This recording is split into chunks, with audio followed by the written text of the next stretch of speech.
welcome everybody. Welcome to this another session of the community webinar, our webinar Wednesdays here at Product Led. I'm super excited. By the way, my name is Ramli John. I am the managing director here at Product Led. Super excited to focus on in product led experts. We have ones coming up all the way to December. If you want to check it out, you can go to productled.com/events. But today we are going to be talking about how product led growth and sales led growth can really blend together to capture more of your business potential.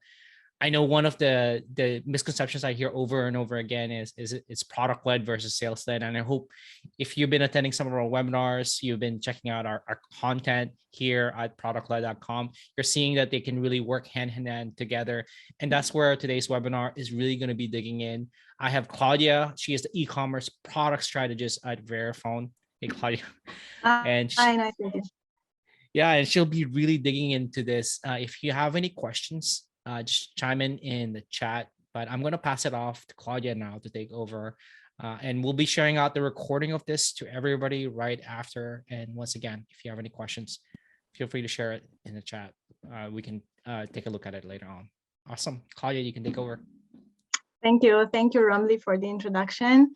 And welcome to all the participants that have joined the session or will watch the recording.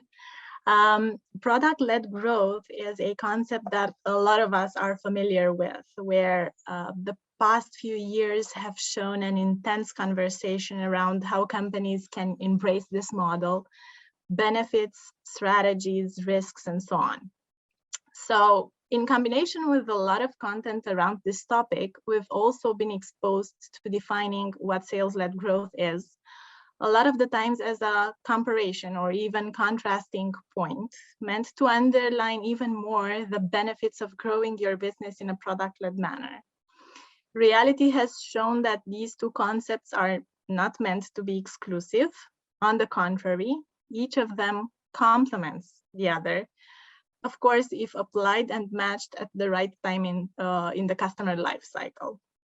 So an intertwined approach where self-service product experimentation is combined with a sales human touch can drive a variety of short and long-term benefits.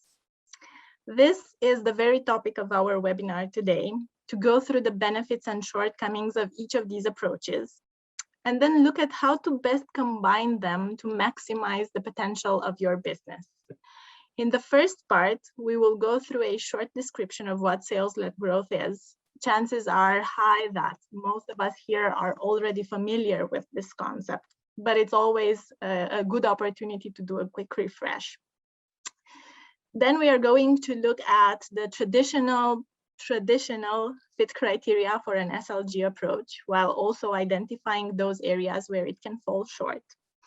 In the second part, we will analyze the same, but from the angle of a product-led approach, quick description of what it entails, usual fit suspects and downsides. We will then discuss about some real examples of companies that found a mix of strategies works best. And then last but not least, I will outline a set of key points to have in mind when trying to identify the right blend for your business. Finding the right recipe is ultimately an outcome of experimentation, as each company has a different type of product, customer segment, and why not organizational readiness. I'm going to stop my camera now so I can let you focus on the presentation, and we will move on.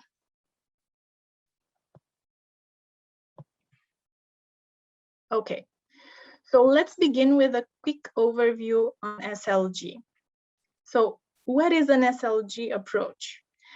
In traditional marketing, your team will generate interest from the top of the sales funnel. Then a sales developer representative will take control of lead qualification, and they'll pass the prospects over to the sales team to close the deal. After that, the customer will head straight to the onboarding process. So simple, traditional, and effective. With this approach, it is the sales team the one identifying the client leaders and communicating the gist of your product's value, while educating them about what your product is. Let's identify first the profile of the most suitable candidates for a sales-led approach. First of all, products where time to value is long are better fit for an acquisition process that is sales assisted. Most often, this is the result of a complex product mixed with an enterprise-sized client, where the decision maker is different from the end users of the product. Hence, a buying decision will also trigger the train of change among the end users, top to bottom. End users in a company can also trigger the buying decision as a bottom-up approach, but that mostly happens when the product is simple to understand and use and provides value outside of the company's ecosystem of tools. If the product, however, is more complex and requires end users to spend time learning a new product, people will always prioritize their tasks and mark this as a lower priority. In other words, with more complex products, we cannot expect end users in a company to drive the buying decision bottom up. Secondly, if you are building a new category where customers require certain educating about the value proposition, this model works better. This is when you need to engage with customers, share white papers, or run online demos, work with the decision makers and influencers within the organization to get a buy-in.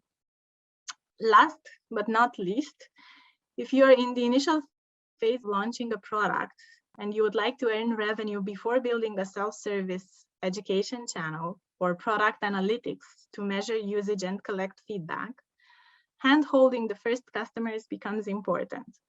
It will allow to quickly earn revenue, while in the meantime collect important feedback that can drive your product further. Moreover, such assisted first-out customers can serve as proven and tested models for your internal teams to acquire enterprise customers in the future. With these criteria in mind, the reasons a company focusing on SLG would want to invest in PLG approaches as well are numerous, and they've been presented and discussed about throughout the past years in all conversations around sponsoring a PLG model. For this purpose, I'm not going to spend a lot of time on detailing them, just a quick overview for everybody to be on the same page.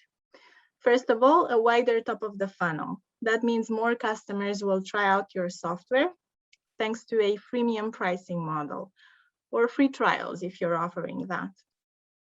Then shorter sales cycles for those customers that are fit to go through a self-service discovery and experimentation process.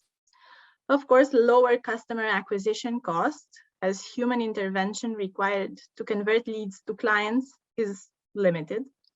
And this this is interesting because this low customer acquisition cost can be used to balance a low go-to-market price when compared to competition, a tool that might come in handy when trying to capture market share. And last but not least, SLG companies would want to also embrace PLG concepts to increase customer retention and upsells. As your focus is on how users use your product, you can gain extra data on user engagement and the best practices to keep them subscribing without requiring your teams to scale in order to collect this type of feedback. Now, if you've heard enough about SLG, upsides, downsides, and all, let's switch lanes and view things from a product-led growth perspective. A product-led growth strategy counts on the product itself, its features, performance, and virality to do much of the selling.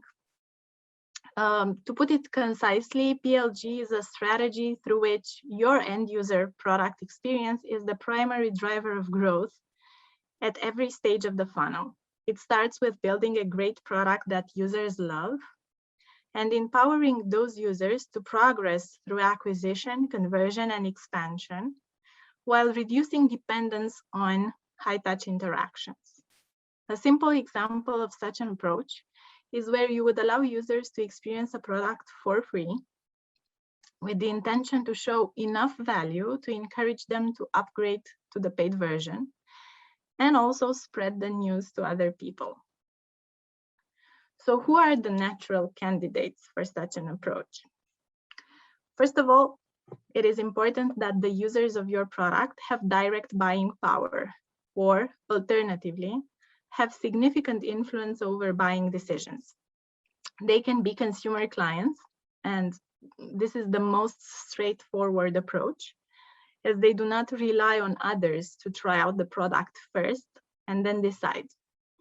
But it can also be about business clients that are either small or medium-sized and fast-moving in terms of decision-making, or teams inside a larger business organization that do have the flexibility to choose their own tools without this requiring synchronization to other teams or company procedures and so on. So one such product example is Product Plan, allowing both individual product managers as well as product management teams to organize, prioritize, and track roadmap views without the need for this to go through a company-wide decision-making process. Secondly, your product needs to be conceived in such a way that it drives a quick aha moment to your customers without help. In other words, it needs to deliver significant value quickly and easily, with the client being able to get this without receiving assistance. This is achieved by having a product that is easy to understand, evaluate, adopt, and integrate into existing workflows. One such product example is Audience, an audience intelligence startup helping marketers and researchers understand how to be relevant to the audiences that matter to the brands they want to promote. The product delivers real value before the paywall. That means even with a free account, you get real data and reports instead of just a demo account or dummy data. Third, but not less important, your product needs to be able to solve your customer's problem by themselves without the need to be used in combination with other products or as part of a solution ecosystem. The more independent your product is in solving an end-to-end need, the higher the chance your customers will go through the experimentation and decisioning process quickly without them being forced to evaluate dependencies on other tools. A relevant example here would be To Checkout as an all-in-one e-commerce solution provider for clients selling digital goods globally, with modules that allow for website creation, shopping cart, payment processing, taxation, subscription billing and reporting capabilities, and so on. A typical business in need for a solution to sell his software online globally will find everything he needs under the same roof and out of the box, without the need to account for integrating To Checkout to other tools or solutions on the market. If the above criteria are met, then you're most probably a good candidate for a product-led growth approach, or you're already on the path to get closer to it. However, even for such companies, there are important moments in time when a PLG approach fails to deliver the expected result. What would such moments be? If the concept you are introducing to the market is new, or even better, if the problem that your product is trying to solve is new, it often requires significant training and support. As an example, back in 2018, when GDPR, the General Data Protection Regulation for EU, became enforceable, many marketers had to learn first how to interpret it and implement new software for their digital marketing stack. Another junction point when product-led growth itself is not sufficient to capture more of your business potential is when your clients become larger. This can happen whether you want to expand your target customer to larger enterprise customers, or alternatively, your existing customers that were SMBs at some point do scale their organizations and would like to continue to use your product. It is in such situation that these larger accounts will need a more advanced plan that includes potentially customizing their solution, as well as navigating various layers of security, procurement processes, and so on. Before they are willing to swipe their card for the more advanced plan, They need to learn more and probably bring a wide range of their colleagues along the journey to get their questions answered. So the product can't do all the talking, so they need to speak to a human before they go any bigger. Even with these large customers that do not need customization or advanced training on how to use and integrate your product in their current workflow, there is still a gap in time in between when multiple stakeholders from the client company decide they wish to use your product and the moment a final decision is made. It is at this point in time when product experimentation by itself is not sufficient to close the deal, or closing the deal gets farther away in time, while you get exposed to competition risk until the deal is closed. Last but not least, a PLG approach needs to go hand in hand with resourcing budget to build analytics tools to measure the usage of your product, as well as a way for your customers to provide feedback and also understand the outcome of their feedback. So if your company is not yet at that point in time where such tools are available, driving a purely self-service growth strategy may mean acting blindfolded in terms of both assessing satisfaction on existing features, as well as capturing feedback that can sit at the foundation of new product development.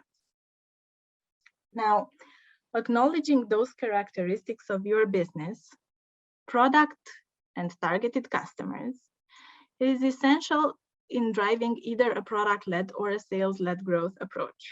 However, it is equally important for any business to also identify those spots where a single path is not enough, and additional potential can be captured by embracing a mix of strategies.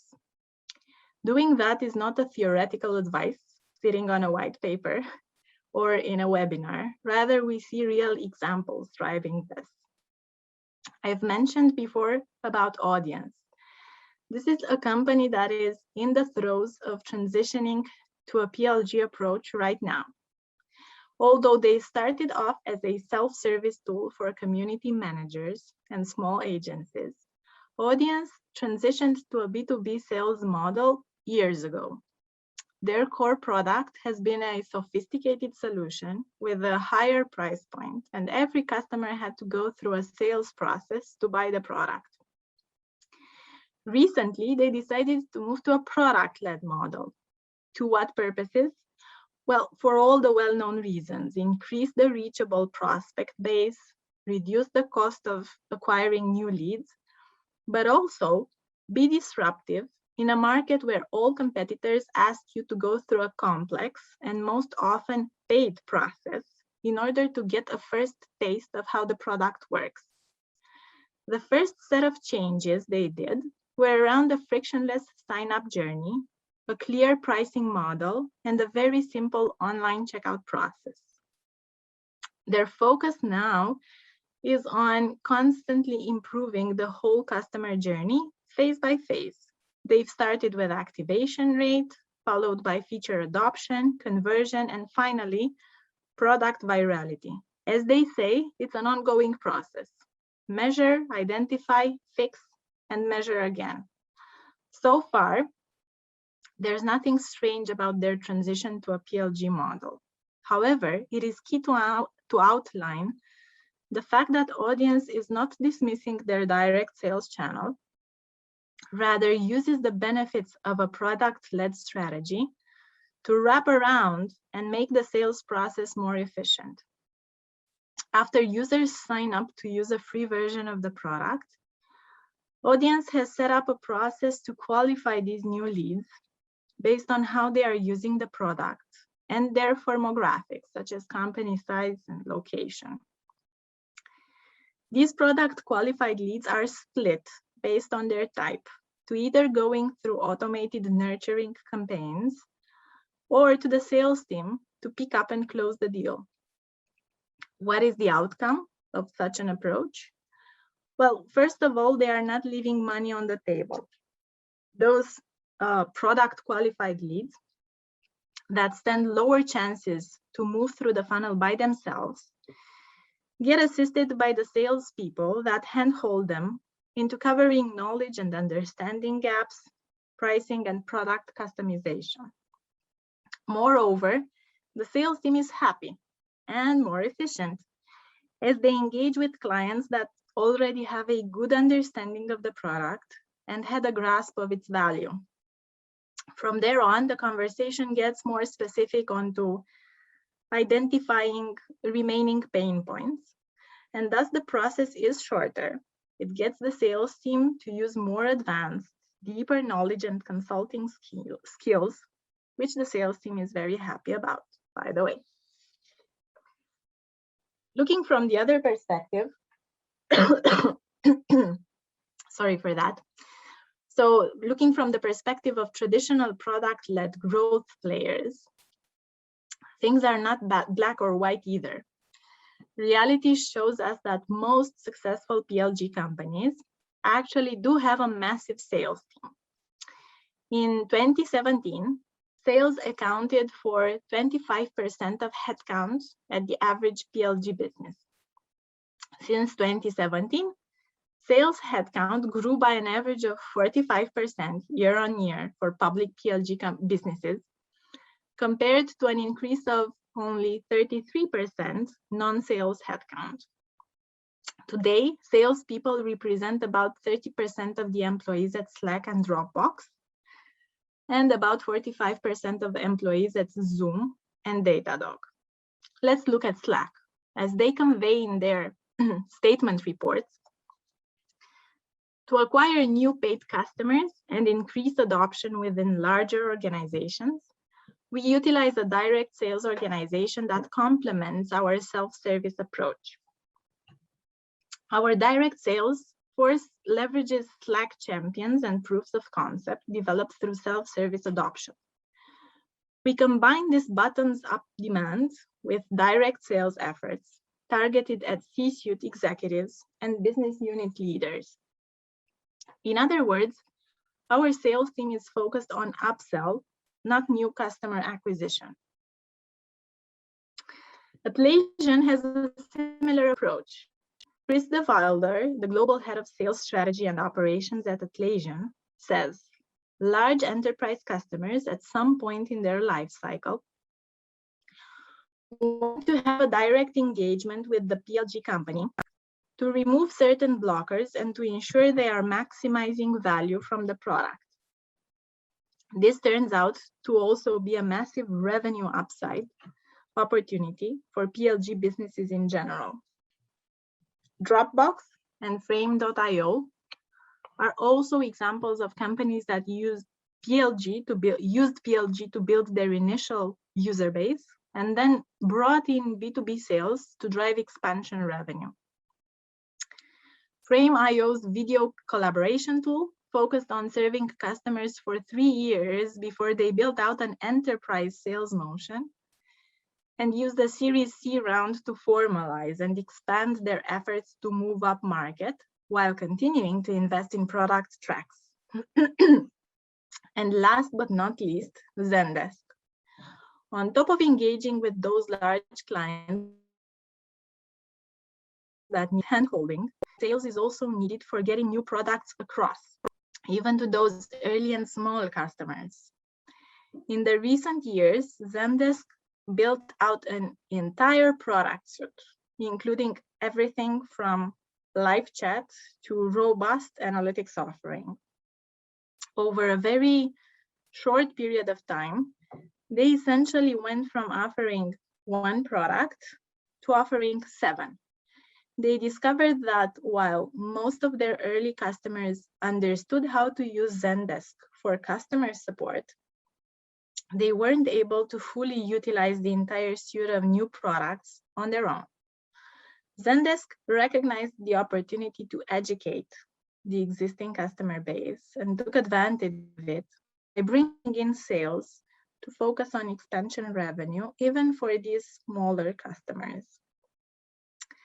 Software as a service businesses have a unique opportunity to engage in what is called product-minded sales. This approach of adding a consultative layer into the sales motion allows you to become an in-house expert and why not a thought leader for your customers. It involves spending quality time with early customers so that you have the knowledge to then perform deep account optimization or layering in new features and premium functionality that will educate your customer and ultimately influence their core KPIs and yours. Now, moving on to the last part of our webinar today, let's do a short recap of what we've discussed so far. We've looked at what each of the approaches entails. We've went through the list of usual criteria used to assess a company's fit to either a product-led or a sales-led growth strategy, and shortcomings of each at certain points in time. We've then seen real examples of companies trying to shift towards embracing a mixed approach. So let's get pragmatical on main areas to focus on when attempting to do that. The key to that is not to completely switch the approach, rather intertwine the two and capture as much potential as possible from each of the customer segments targeted and on each step of the engagement funnel. It's only fair to talk through this from both perspectives so that depending on which side of the ocean you are able to identify areas of change or food for thought.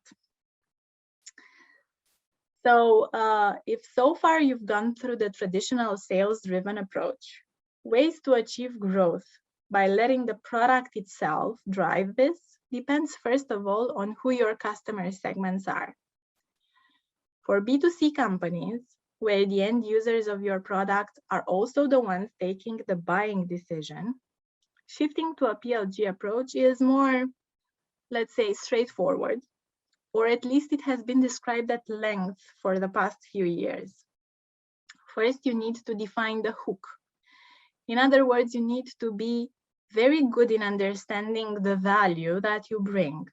What core tasks does your product do for the customers? What feeling does it bring? You need to be very in tune with the users and be able to answer these questions in detail. Then you need to be able to design a free trial or a freemium model for your product that your customers are able to approach self-service and without opening their pockets or without opening them too much. This needs to be not a demo, rather something that provides real value to them without giving away too much of the product capabilities for free. Something that is easy to understand and use without hand-holding, but drives enough value and creates the appetite for the user to pay in order to benefit from a wider range of capabilities. In parallel, you need to develop and outline those features of your product that create acquisition loops for new users. You want your product to be a never-ending attraction to new users. So if one person signs up, it's vital to make sure their friends or colleagues do as well. It could be virality effects like Slack workspaces that the whole office uses, or networking opportunities like Airbnb provides. The more users sign up using your link, the more discount you get.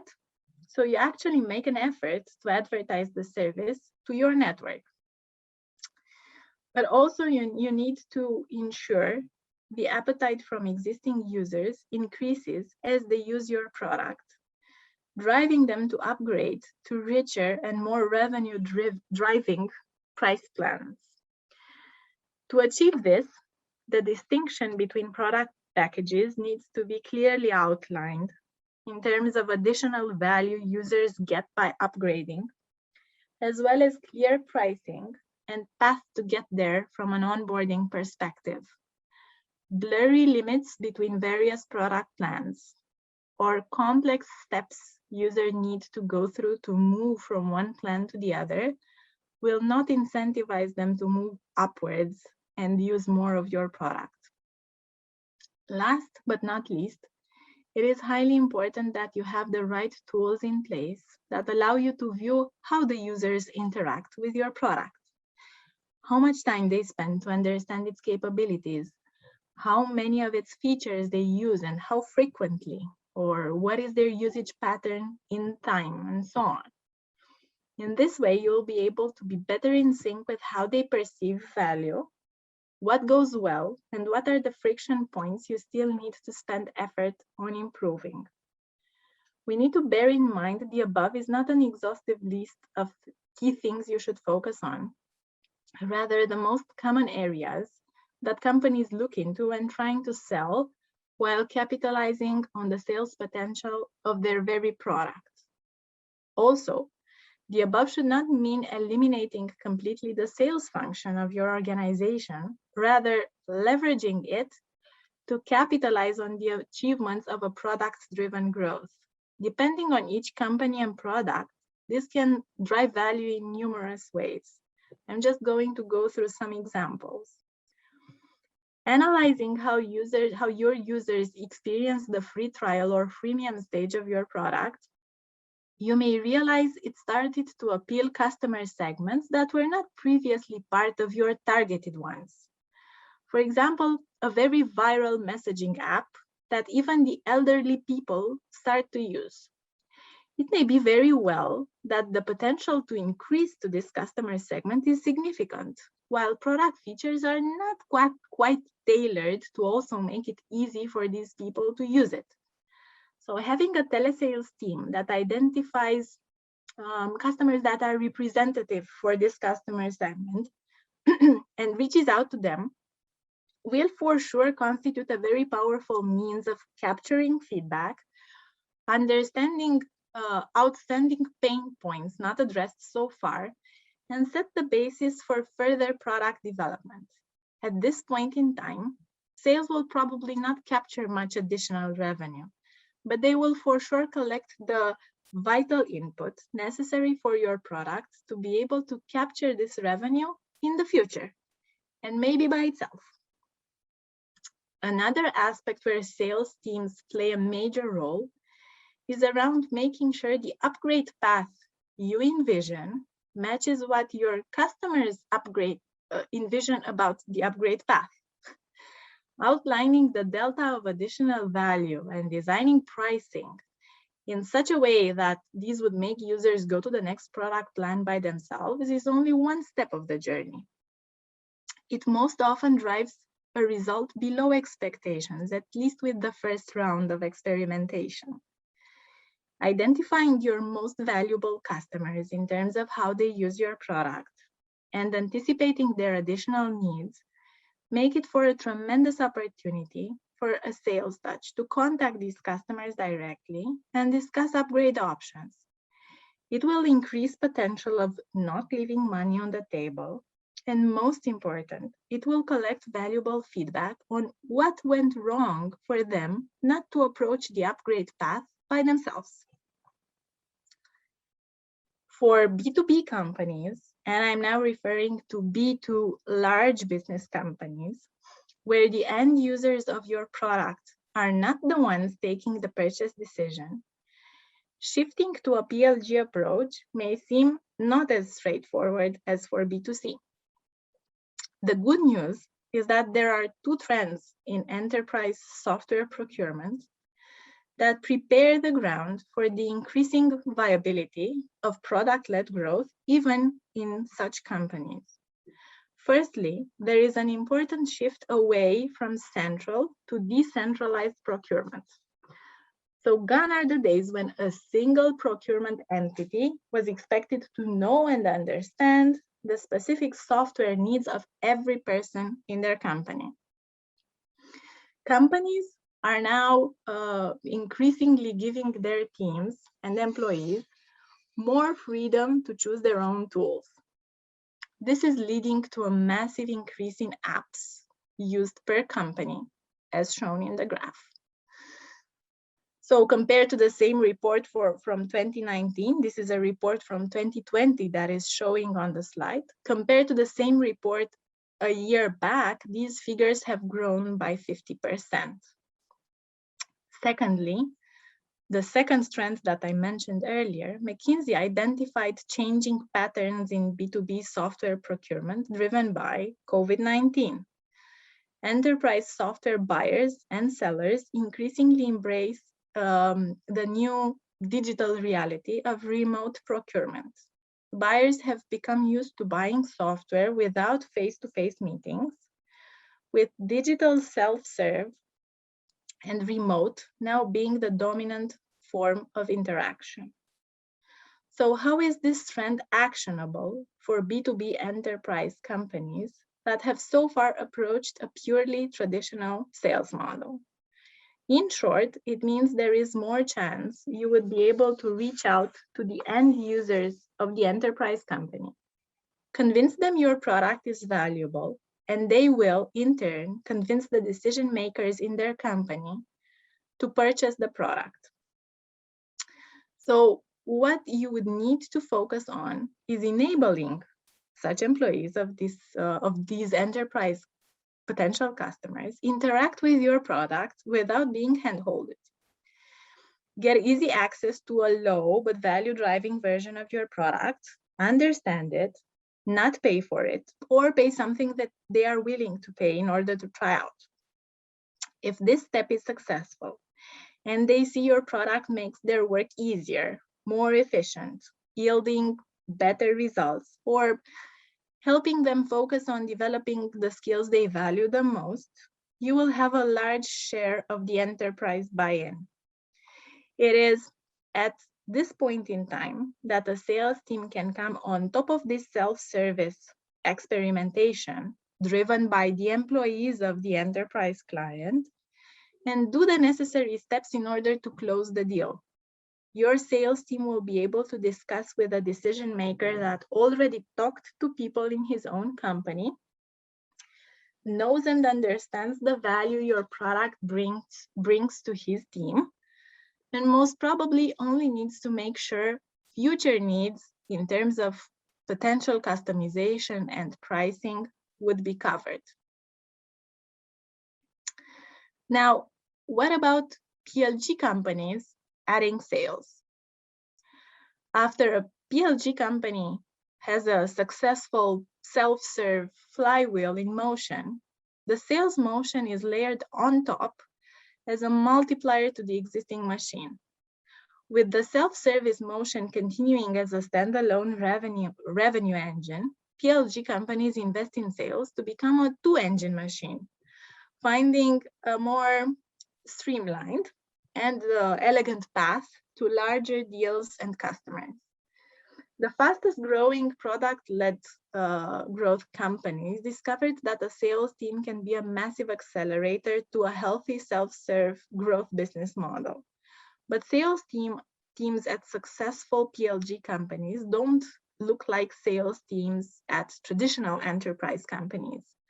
These teams have figured out a way to be more customer and user-centric, more personalized in their approach, and as a result, more effective. How? By tapping into data from their self-serve users. The former CMO of Confluent, which is also former VP of self-serve at Dropbox and alumni at Atlassian, says sales at PLG companies are data-driven sales teams. Data drives the behavior of your sales team to inform what sales interactions happen, who to reach out to, and when. With access to self-serve user data, sales reps are able to identify and engage with users with the highest chance, the highest propensity to buy. This new methodology, which allows sales reps to work smarter and achieve a higher return on investment, has gotten a new name: product-led sales. A product-led sales strategy offers two main advantages over a traditional sales strategy. First of all, superior customer experience. The product-led sales motion is all about meeting customers where they are and aligning on how the customer wants to use a product. When such a sales rep engages with the customer is already familiar with the product, and the sales rep is already familiar with how the customer uses the product. So the frustrating discovery questions can be skipped. It's a more intuitive, frictionless, and efficient sales process that reflects the values that likely attracted a user to your product in the first place. And secondly, it's a cost-efficient model. Sales reps are expensive, so they must engage with customers who are actually ready to sign up for a paid subscription, upgrade, or buy an enterprise contract. Product-led sales achieves just that. Sales reps know which accounts and users have a high chance to buy, so they can spend time problem solving with these customers. The sales process enables more efficient sales reps, leading to a lower cost to acquire each new customer. So what is the perfect recipe to combine growth driven by your product with that achieved via sales assistance? As you might expect, there is no magic bullet, and I will for sure talk to Ramli about creating sessions that are dedicated to specific industries and customer segments that the product addresses, and drill down into how mixing these two approaches might look like for each of these industries. In the same time, regardless of the specific characteristics of each company, there is a view that I would like every one of us to keep in mind, and that is the comparative view between the exclusive models and the blended approach. So with an exclusive sales-led growth model, efforts are largely focused on leads, opportunities, and closing the deal. Marketing materials, sales enablement content, and sales motions focus on describing, and I'm stressing on the word describing the value that the company offers. The focus is on the buyer journey. There is a clear handover from one team to the other in terms of hand-holding the customer at every step of the process, from marketing to sales to professional services, and then back to sales. High customer acquisition costs, high risk the customer will perceive the value differently versus what he was described during the sales process. High chances that teams are not in perfect synchronization in between various stages. In other words, a potential that is limited to the number of human resources the company has and the perfect coordination of these teams, while not empowering the customer to self-funnel himself through discovery at all. It is a model that creates silos and product experience that does not even begin until post-conversion. With an exclusive product-led growth model, the prospect goes through the funnel by himself and discovers the product in a way that is fit for his needs. If the potential client represents the ideal customer profile that you have identified for your product, and he goes smoothly through the onboarding process and things go well, then he becomes a real client. If there's any glitch along the way, that revenue and future revenue potential will be lost. So what we should drive towards is a mixed model, that of product-led while human-assisted. In such a scenario, all of the company's teams and functions are designed and staffed such they are highly focused and tightly aligned on optimizing every step of the customer life cycle. Marketing has a set of roles under the area of growth marketing. So the content in this blended model, the content that marketing delivers is hyper-focused on helping the customer get to that value experience without dependence on others. User personas are deeply understood and communicated with throughout the entire customer lifecycle. The product and engineering teams now have growth product squads or people or role who focus 100% on optimizing growth metrics by delivering features that provide value quickly to the customers and lead to the use of the core product use cases, guided onboarding, viral in-product features, self-service payments, etc. The sales organization starts the customer relationship after the customer has experienced product value. The customer is already a fan and helps the sales team expand the use of the product, and they share their enthusiasm outside of their company, effectively doing sales and marketing for you. Data and data science is, of course, a heavy part of this entire picture. So there are no boundaries and handoffs in this blended model in between departments or roles of the company.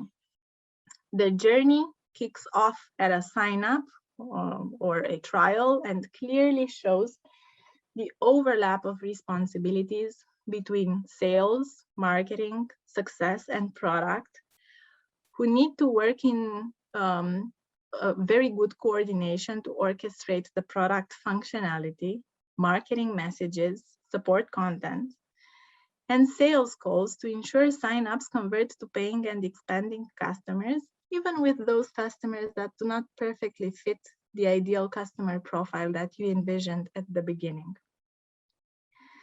The sales leaders of tomorrow need to be product-oriented and have backgrounds that include understanding what channels drive trials, what event in the product showcase the best data around the user's health, and how to build a relationship with a user buyer that maximizes expansion. So if this sounds part marketing manager, part customer success manager, part product manager, part sales manager, I do believe that is right. That is the future of growth in a customer-empowered world. So thank you very much. I hope that you enjoyed what we prepared today. And I believe we have some minutes to take some questions if there are any. Awesome, Claudia. Thank you so much for that. Yeah, I know some people already sent over the questions in advance, but if people do have other questions, feel free to type it in. And I believe, Claudia, your team will be able to respond to it by email if Sure. they provide it. Of course. Yeah, one of the first questions is from time frame. Let me just read the question here. What time frame should people look for when following an exclusive approach, but would like to switch to a blended approach? Thank you for the question. It's a very relevant question because everybody is looking at when will I be able to do that? How much time it will take me to get there to this state that I'm targeting to achieve. The thing that the larger your company is, the longer it usually takes to change the mindset of all teams involved. Big companies usually move slower than smaller ones, given that you have more people that need to align on following a switch of direction. That being said, there are a couple of things to keep in mind. First of all, changing the approach that you are currently following is for sure a process. So the first thing we should keep in mind is that there is no correct amount of blend, and there is no perfect recipe to achieve that. Therefore, there is no moment in time when you can wholeheartedly say you're done. Changes need to be iterative, one step at a time. Ideally, you do a piece of it and analyze the result, then decide if you stick to it. Because doing multiple changes at a time will make it difficult to understand which one of these determined the result. And then secondly, which is highly relevant, I believe, you need to get accustomed to the idea you will spend more than you achieve. That is until you can enjoy the result. You should consider it an investment, either in self-service product capabilities or a sales team that will yield a positive outcome, but a bit later in the future. Thank you for the question. It was a really good one. Awesome. Well, that's thank you for whoever sent that question in advance. Well, the question is, another question I have here is it possible to switch to a product-led growth approach if the product isn't new on the market? Definitely, definitely yes. But keep in mind, there is no need to completely do that. Stick to your current approach while trying to identify those areas of the customer journey that can be performed self-service. Not only you will lower the costs you currently assign to sales teams, but you will also empower your customers to experiment on their own, understand the value of your product by real practice. And last but not least, once your sales team gets to speak to these prospects, it will be a much more efficient conversation, as they will be already having a deeper understanding of how your product serves their needs. So start small, identify those pieces of the journey that can be done self-service and will drive the same value as they are driving today while being handholded by someone. Do changes one at a time so you are able to measure the result and assign it to one single change, and then iterate again. Awesome. I like that approach here, like testing and experimenting, trying to figure out exactly what is working and what is not while you transition to product-led approach. Another question is around analytics capability. Can you give examples of tools and where to track? This is a question we get all the time around, like measuring things to make sure that your product-led approach is actually working or not. Of course, it makes sense because we always mention the need to measure, right? It's like the eyeglasses that you have on your eyes in order to be able to take the right decisions. The tools you use for measurement come in hundreds of product brands, names, and alternatives, depending on the problem that you need to solve. And you can even search product-led websites, and you will find plenty of resources to choose from, along with a description of the value each brings, right, Ramli? However, what I want to stress is that you first need to identify what you would like to measure, and only then choose the tool that is appropriate. The right metrics you should keep track of depend on your business model and specific goals. So there are several metrics common across the field, and they are meant to provide the information needed to optimize the customer journey as a driver of growth. So product usage metrics, such as time to value, ratios of product qualified leads, feature adoption rate, financial indicators, such as average revenue per user, expansion revenue, or customer lifetime value.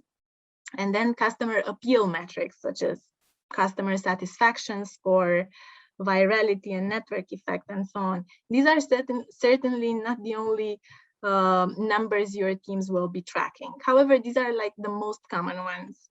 But keep in mind, the goal isn't to improve your numbers for the numbers' sake.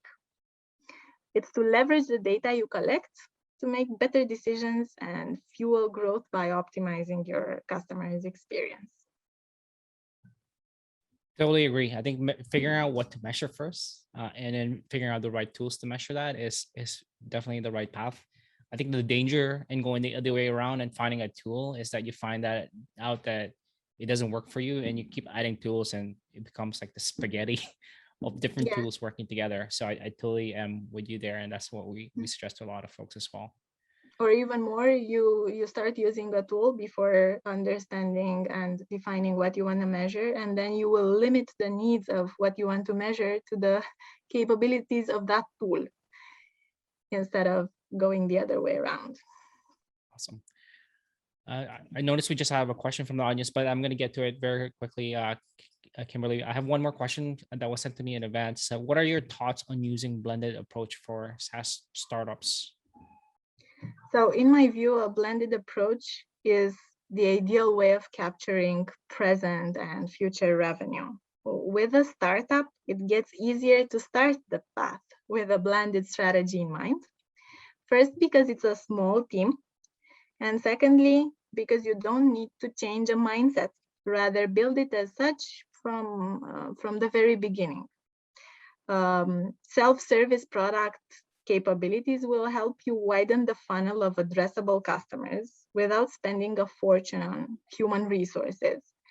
But by having also someone available to reach out to these first out customers will help as part of this process to collect the feedback that is so much needed for a startup, feedback on the product you're bringing to the market, and then on all the friction points your customers might have experienced during their self-service journey. So don't be in, that would be my recommendation, not to be afraid to invest in both directions. Like they say in investment, the more balanced your portfolio is, the higher the chances you increase and secure the long-term revenue. Awesome. Thank you so much answering that. I have a few questions from the audience. We do have a few minutes left. Kimberly asked, with a complex product, how do you measure time to value?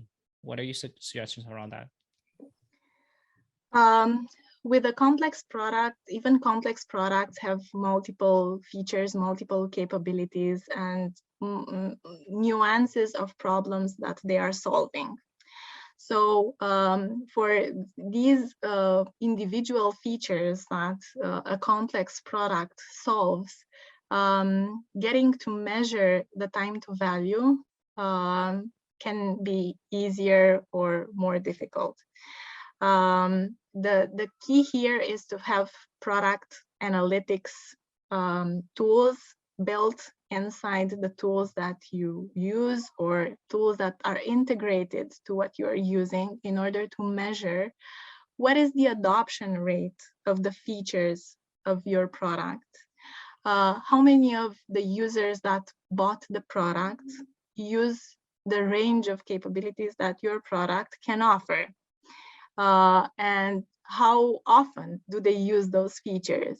And then you will be able to understand what is most relevant for your customers, and potentially segment your customers according to which of the features in your complex product some of them use, but some of them use something completely different. You may turn out to decide that your complex product addresses multiple customer segments, and it could be split into multiple products. Totally makes sense. I love how you answer that. One last question here from Nadia. What are the initial leading indicators that show a blended approach is working when first launching a company? So it is a startup company. Okay. The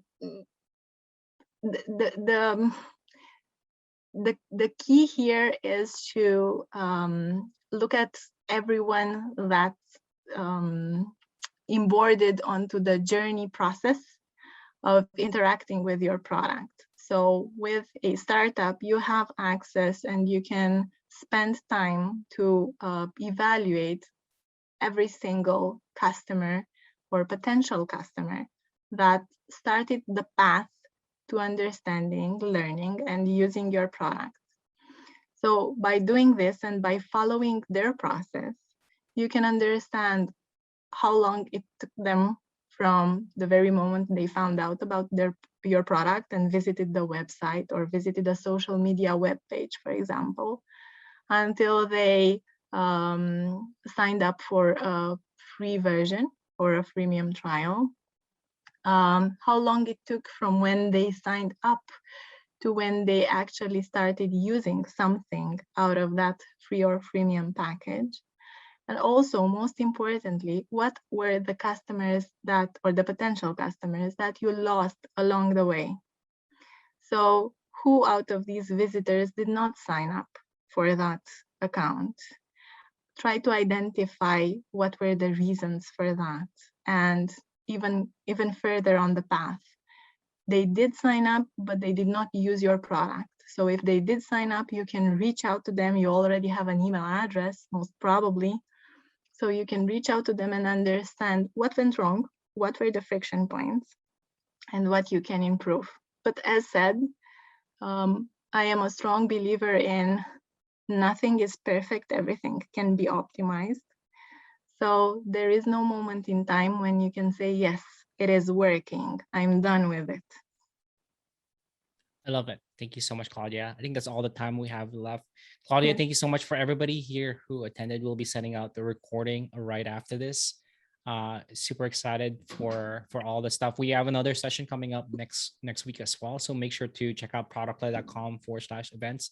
And again, Claudia, thank you for sharing all that you have with us. Thank you. I hope you enjoyed it and everybody here. And thank you for the questions as well. It was a nice experience. Awesome. Well, everybody have a great rest of your afternoon, evening, or morning, wherever you're at right now. So thank you. Have a good one. We'll see you next week if you attend the webinar Wednesdays again. See you. See you. Bye, Ramli. Bye. Bye, everyone.